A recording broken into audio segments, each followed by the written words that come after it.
सबैलाई नमस्कार। हामी आज इनर्जी पुल मार्केट भनेको के हो? यसमा ट्रान्ज्याक्सन कसरी गरिन्छ? यो पुल मार्केटमा कसरी प्राइस डिटरमाइन गरिन्छ? यसमा को पक्षहरू रहन्छन्? यसको फाइदा के छ? बेफाइदा के छ? त्यो सबैको बारेमा जानकारी लिनेछौँ। कृपया भिडियो अन्तिमसम्म हेर्नुहोला र आफ्नो साथीहरूलाई पनि यो भिडियो सेयर गर्नुहोला। सबैभन्दा पहिला बुझौँ इनर्जी पुल मार्केट भनेको के हो भनेर। पुल भनेको कुनै पनि ठाउँको सेन्ट्रलाइज कलेक्सन हुने ठाउँ हो। यदि विभिन्न जेनेरेसन युनिटहरूलाई हामीले त्यहाँबाट उत्पादन भएका बिजुली ऊर्जालाई चाहिँ एउटा सेन्ट्रल पुलमा कलेक्ट गराएर त्यसकै मार्फतबाट बाहिर डिस्ट्रिब्युट गर्छौँ भनेदेखि त्यो प्रोसेसलाई हामी पुल मार्केट भन्छौँ। जस्तो यहाँ देख्न सक्छौँ जेनेरेटिङ युनिट 1, युनिट 2, युनिट 3 छ, सप्लायर 1, सप्लायर 2, सप्लायर 3 छ। अब यो युनिट 1, युनिट 2, युनिट 3 ले के गर्छ? सबै आफ्नो इनर्जीहरू यो पुल मार्केटमा बेच्छ। एकै ठाउँमा कलेक्सन हुनुपर्छ भन्नु मतलब काठमाडौँमै आएर कलेक्ट हुनुपर्छ भन्ने होइन। उसको नेटवर्कमा उसले बेच्छ। त त्यही नेटवर्ककै मार्फतबाट यो सप्लायरहरूले चाहिँ किन्छन्। उनीहरूले आफ्नो प्राइसिङ हुन्छ, अक्सन हुन्छ। त्यो अक्सनको बारेमा हामी अलि एकछिन पछि डिस्कस गर्नेछौँ। र उनीहरूले त्यसबाट किन्छन्। यिनीहरूले सिधै यो जेनेरेटिङ युनिट 1 बाट किन्छु भन्न चाहिँ पाइएन है। त्यो अलि अर्कै खालको पुल मार्केट हुन्छ। त्यो पनि अहिले चर्चा गर्नेछौँ। अब पार्टिसिपेन्ट यसमा सहभागी पक्ष भनेको 3टा रहन्छन्। जेनेरेटर जसले चाहिँ उत्पादन गर्छ, अर्को रिटेलर डिस्ट्रिब्युटर भनिन्छ जसले चाहिँ बाई गरेर अरूलाई सप्लाई गर्छ, र इन्डिपेन्डेन्ट सिस्टम अपरेटर बिचमा त्यो सबैले म्यानेज गर्ने प्रोसेस चाहिँ इन्डिपेन्डेन्ट सिस्टम अपरेटरले गर्छ। यो चाहिँ त्यहाँका मुख्य सहभागी पक्षहरू रहे। अब कसरी काम गर्छ प्रोसेसलाई हामी बुझौँ। यो प्रोसेस चाहिँ एज अ सेयर कारोबारको रूपमा जसरी बुझ्न नि सक्छौँ। जस्तो मसँग कुनै कम्पनीको सेयर छ, त्यो सेयर म बेच्न चाहेँ भनेदेखि म ब्रोकर एकाउन्ट खोल्छु। ब्रोकर भनेको हाम्रो लागि पुल भयो, र जसले त्यो सेयर किन्न चाहन्छ ऊ पनि के हुन्छ, ब्रोकर एकाउन्टमै आउनुपर्छ। ब्रोकर एकाउन्टकै मार्फतबाट उसले किन्ने हो भनेको बिचको चाहिँ एउटा पुल मार्केट चाहिँ इन्डिपेन्डेन्ट सिस्टम अपरेटरले चलाउँछ। जस्तो यहाँ ल्यापटप लिएर बसिरहेको देख्छौँ। यो मान्छे चाहिँ के भयो, अपरेटर भयो। अब यो प्रोड्युसरले चाहिँ आफ्नो इनर्जी यहाँ बेच्छ, बायरले के गर्छ, पैसा दिएर यही पुल मार्फतबाट नै उसले किन्छ। अब त्यो किनबेच कसरी हुन्छ, तपाईँले टिएमएस चलाउनु भएकै होला, टिएमएसमा प्राइस कसरी राख्ने, के राख्ने, सेम त्यही प्रोसेसबाट नै अक्सन हुने हो। यो चाहिँ नर्मल प्रोसेस हो इनर्जी पुल मार्केटमा कसरी ट्रान्ज्याक्सन हुन्छ भनेर बुझ्नको लागि। अब प्राइस डिटर्मिनेसनको कुरा आउँछ। एउटा अघिल्लो दिन नै प्राइस डिटर्माइन गरिन्छ, अर्को चाहिँ तत्कालै रियल टाइममा नै प्राइस डिटर्माइन गरिन्छ। अघिल्लो दिन भनेको जस्तो भोलिको ट्रान्ज्याक्सनको लागि भोलिलाई कति इनर्जी चाहिन्छ त्यो आज नै प्रेडिक्ट गरेर आज नै अक्सन गरेर हामी त्यो प्राइस डिटर्माइन गर्छौँ भनेदेखि त्यसलाई डे अहेड मार्केट भनिन्छ। अर्को भनेको रियल टाइम मार्केट, जसमा चाहिँ 15 मिनट अगाडि अथवा 1 घन्टा अगाडि प्रिडिक्सन गरेर बिडिङ गरेर इनर्जी सप्लाई गर्ने सिस्टम प्रोसेस डेभलप गर्छौँ भनेदेखि त्यसलाई चाहिँ डे रियल टाइम मार्केट भन्छौँ। यसमा डे अहेड प्राइस डिटर्मिनेसनमा 4वटा स्टेप रहन्छ। सुरुमा सबमिट बिडहरू सबमिट गर्नुपर्ने हुन्छ। सबमिट यसमा आफूले कति प्राइसमा इनर्जी सेल गर्ने त्यो हिसाबमा सबमिट गर्ने हुन्छ। त्यसपछि सेकेन्डमा बिड कतिमा बिड राख्ने र त्यो अनुसारको बिडलाई एक्सेप्ट गरेर युनिफर्म प्राइसिङ पनि गरिन्छ। यसलाई एक्जाम्पलबाट बुझ्न सक्छौँ।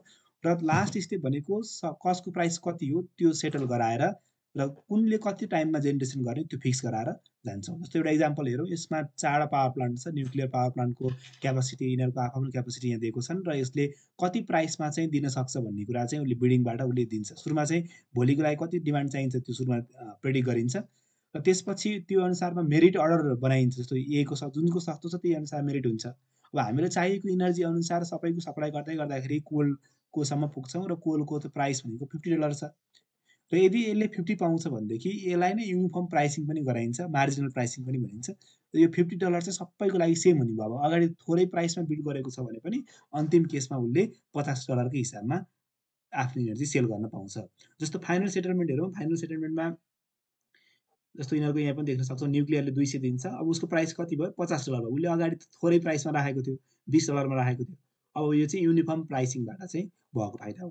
अब रियल टाइम मोनिटरिङ भनेको चाहिँ 15-15 मिनटमा अथवा यो 1-1 घन्टामा पनि हुनसक्छ। 1 घन्टा अगाडि प्रिडिक्सन गरेर यदि डिमान्ड लेस भयो, हामीलाई चाहिएको चाहिँ प्रिडिक्सन गरेको डिमान्ड चाहिँ लेस रहेछ एक्ज्याक्ट भन्दा भनेदेखि त्यो केसमा हामीले एक्स्ट्रा इनर्जी दिनुपर्ने हुन्छ, र त्यो इनर्जी चाहिँ रियल टाइम बिडिङ गरेर पर्चेस गरेर हामी सप्लाई गर्छौँ, र यसरी डिमान्ड र सप्लाईको चेनलाई मेन्टेन गर्छौँ। अर्को यसको फाइदाहरू छन्। जस्तो ट्रान्सपेरेन्सी, सबैले खुल्ला रूपमा देख्न पाउने भयो। कहिले कति इनर्जी डिमान्ड छ, कुन संस्थाले कति इनर्जी बेचिरहेको छ, कसले कतिमा किनिरहेको छ, कुन प्राइसमा किनिरहेको छ, त्यो सबै ट्रान्सपेरेन्ट भयो। इफिसियन्सी पनि भयो। जस्तो जेनेरेसन कस्टहरूले यसले अप्टिमाइज गर्छ।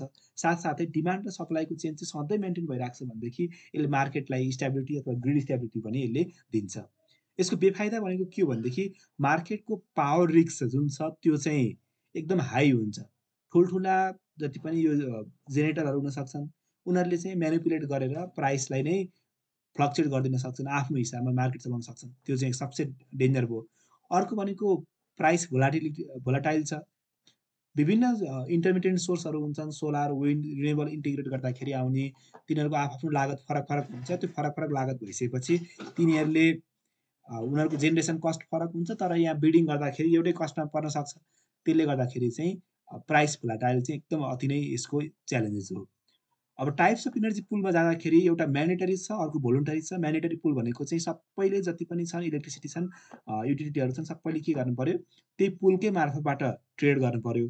भोलुन्टरी पुल भनेको आफ्नो इच्छा अनुसार त्यो पुलबाट पनि भयो, साथसाथै मैले कसैलाई बेच्न चाहन्छु भनेदेखि त्यो पुलमा नगइकन छुट्टै पनि गर्न पाउँछौँ।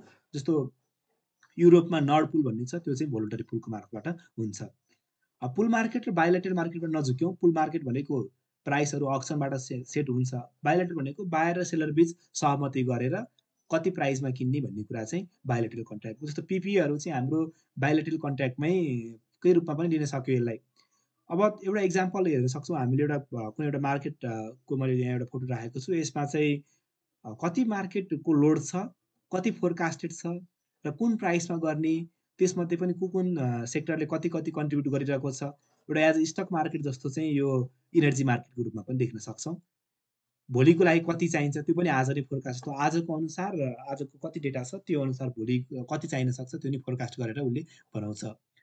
सबैभन्दा पहिला नर्ड पुलको नर्वेले र स्विडेन मिलेर एउटा नर्ड पुल बनाएका थिए, जसमा चाहिँ सेम एउटा मैले यसको वेबसाइटमा गएर पनि हेर्न सक्नुहुन्छ। मार्केट कति प्राइसमा यसले किन्ने, कति प्राइसमा बेच्ने, 15 मिनटको ट्रान्जेक्सनमा के भइरहेको छ, त्यो सबै हामीले यिनीहरूको वेबसाइटबाट पनि हेर्न सक्छौँ।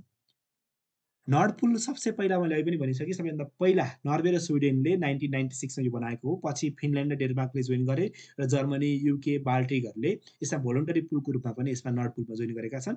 यसको पुलकोमा कसरी कारोबार हुन्छ त्यो त अहिले पनि भनिसकेँ। डे अहेड मार्केट पनि हुनसक्छ, इन्ट्राडे मार्केट पनि हुनसक्छ। यसमा अब करेन्सी कुनले सेटल गर्ने, अब इनर्जी किनबेच भएकोलाई चाहिँ कतिमा बेच्ने, कति प्राइसमा बेच्ने, कुन करेन्सीलाई भ्यालु गर्ने भन्ने कुराहरू चाहिँ यो सबै पुल कन्ट्रीहरूले चाहिँ सेटलमेन्ट गर्ने हो। अब कसले रेगुलेट गर्ने, त्यसको ओनरसिप को रहने, सबै के हुन्छ यो आपसी सहमतिमा बन्ने कुरा हो।